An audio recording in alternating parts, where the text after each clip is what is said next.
Good morning, folks. My name is Harish Venugopalan, and as many of you know, I've already put up two videos, and this is the third video on the Rajiv Gandhi assassination case, on which I have written a book also, which is available on Amazon.com, Flipkart.com, NotionPress.com. So, without delay, I will get into the details of the video. Before starting the video, I would like to thank maybe four people, right? One is Mohan Raj Jabamani, on whose website I am uploading all the videos, a retired police officer, and he was part of the Rajiv Gandhi investigation team also. So the second person that I would like to thank is Muthu in Coimbatore, who is my friend. Well, I got to be his friend only in the last few months, and he introduced me to Kavin, who is the third person that I would like to thank. Kavin is a videographer in Chennai. He is, in fact, taking a video and helping me in uploading and all those things. And he's put up with all my eccentric demands and requirements. So I would like to thank Kavin. And the fourth person that I would like to thank is Loganathan, my friend, who's a friend and colleague who helped me in some technical things with regards to uploading and things like that.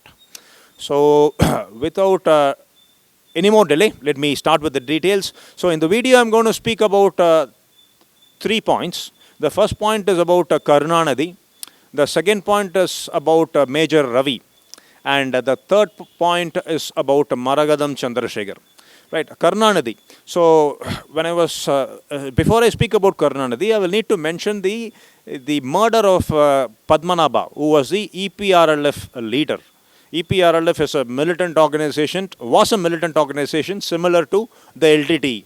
So Prabhakaran, after having decided to finish off Padmanabha, what he did was he bribed Karunanidhi by giving money in the form of gold. So Karunanidhi took the money, and this information was given to me by Colonel Hariharan of IPKF. Who was a senior officer in IPKF in Sri Lanka. So I met him in Chennai, and he gave me this information. So Karunanidhi, after taking the bribe, so he realized that, he probably realized that Padmanabha was going to be assassinated on June 19th, 1990. So what he did cleverly was he flew out of Chennai, and he was in Delhi at the time, where VP Singh was the Prime Minister. And on June 18th, 1990, there was a dinner get-together or something. And a few ministers were asking Karunanidhi that there are reports that the LTTE is being given a free hand in Tamil Nadu. What is your opinion? Karunanidhi refutes that opinion, saying that the Tamil Nadu police and the government are in full control. So what you're saying is false. The LTTE, there are no activities of LTTE in Tamil Nadu. So ironically, tragically, the next day, Padmanabha is being finished off by Sivarasan and a few LTTE people on June 19th. So Karunanidhi, after coming to know about this, so he calls up Durai, who was then DGP. He calls up Durai and tells Durai that, till I come to Madras, so Chennai was being called Madras at the time. So till I come to Madras, no action should be taken on anybody. So Durai, of course, since Karunanidhi was the chief minister, Durai does not take any action.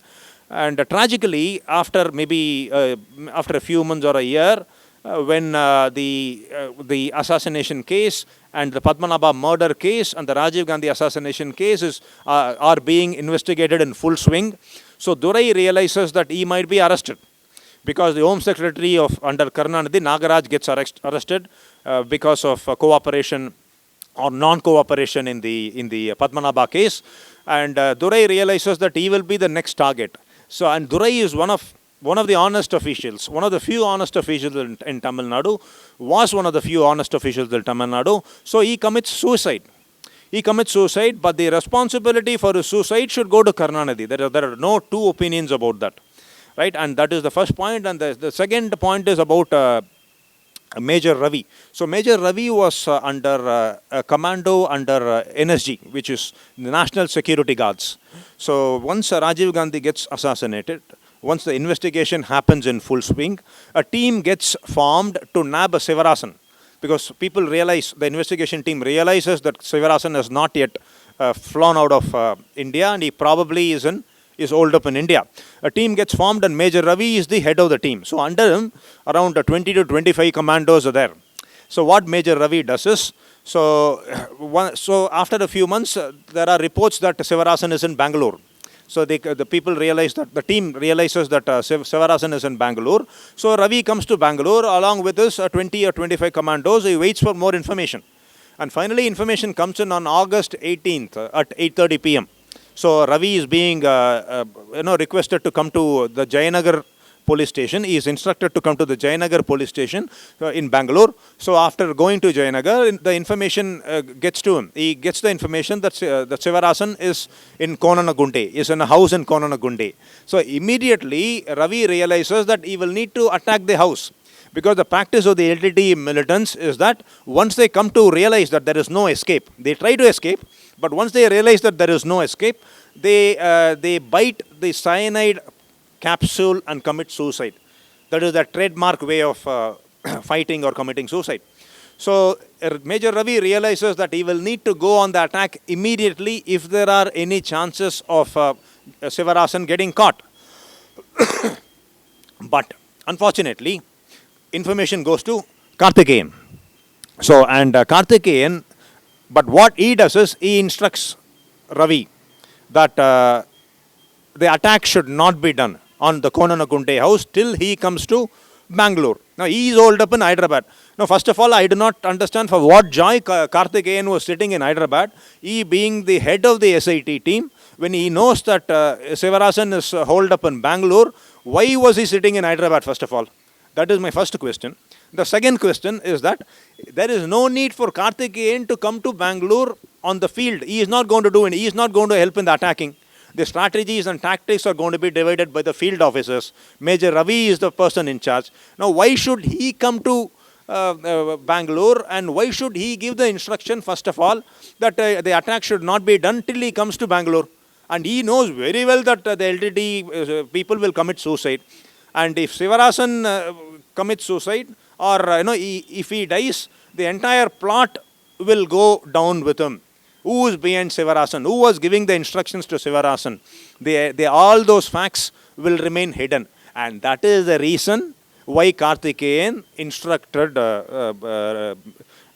Major Ravi and Radha Vinod Raju, who was again one of those honest people who was holed up in Bangalore in spite of his wife being stricken with cancer at that time.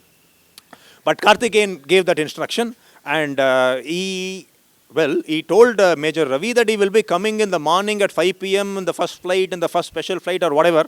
And finally he comes in the evening at 5 p.m. on 19th evening. And then also there are discussions and strategies are being formulated. I do not understand for what reason. And finally on August 20th, in the wee hours or the early morning hours of August 20th, the approval was given for the SIT team for the commando team to attack. It was obviously it was too late. All those guys had committed suicide, and the truth also died along with them, or so they thought. Right. So that is the second point, and let me come to the third point. Right, Maragadam Chandrasekhar. My salute to Major Ravi, by the way. In fact, for being an honest officer, and I interviewed him in Kerala, in Palakkad district, and he gave me all this information. And so that is the second thing. Third point is about Maragadam Chandrasekhar. Maragadam Chandrasekhar was the person who contested in Sri Perumbudur parliamentary constituency in 1991. So before the elections, and Rajiv Gandhi got assassinated before the elections. So, and she also was walking along with Rajiv Gandhi because it was her meeting. She organized the meeting, and Rajiv Gandhi, as the leader of the Congress party and Prime Minister in waiting, so he comes down to Madras, and so Maragadam Chandrasekhar was accompanying Rajiv Gandhi. So, and that was the expectation. But fortunately, she survived. And it was entirely due to luck, not due to anything else. From my research, I found that out. So, and because she, as a researcher, I know that she was being pulled into the plot without her knowledge. Because Rajiv Gandhi was like a son to her, because she was close to Indira Gandhi, and she was a very senior leader. She was close to Indira Gandhi, and Rajiv Gandhi and Sanjay Gandhi, both sons of Indira Gandhi, were close to her. and she thought of them as her own sons. So there is no way she could have been involved in the plot. I can say that for sure. And but after the assassination, she realized who the actual culprit is. She was stunned. She was stunned beyond words. So, and likewise, the actual person behind the whole conspiracy was also stunned, because that person expected Maragadam Chandrasekhar also to die along with Rajiv Gandhi in the bomb blast. But unfortunately for that person, Maragadam Chandrasekhar survived. So that person knew that there was a danger, real danger of Maragadam Chandrasekhar speaking out. Right, so what that person did cleverly, or what that person arranged to be done, was that initially Maragadam Chandrasekhar, after sustaining a few injuries, minor injuries, negligible injuries, was admitted in the Apollo hospitals. But she was shifted to AIIMS after 1 or 2 weeks. See, in spite of the fact that it was just minor injuries, there was no real danger, in spite of the fact that Apollo Hospital is one of the best hospitals in India, right? So why should she be shifted to AIIMS, New Delhi? So the only reason is that they wanted Maragadam Chandrasekhar to remain silent, not to speak. In order to silence her, they shifted her to Delhi. And once she was shifted to Delhi, adequate methods would have been employed. I do not know what, coercion, threat, or whatever. And then she remained silent permanently. She did not speak out after that. Right? So this is the third point. But, well, as I said, in fact, the truth has its own time of coming out, but it will come out at the correct time. And this is all part of it. Right? So with this, I'm going to finish this video. So I have told only maybe in these 3 videos, I might have told some 5 or 10%. So still remaining 90% remains to be told. I have written whatever possible in the book, and I will definitely come out with more truths in the near and distant future. But for now, I would like to thank you, and bye.